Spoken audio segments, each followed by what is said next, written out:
Downloading your time and attendance data via USB. First, plug a USB drive into the USB port found on the side or the bottom of your TimeDocs device.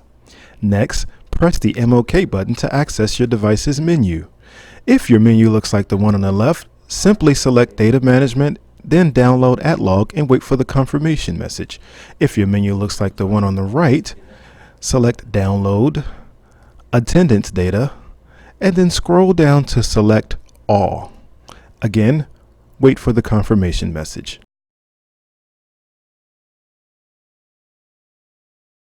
You're all done. Now, remove the USB drive from the device and plug it into your computer. Here's a helpful tip.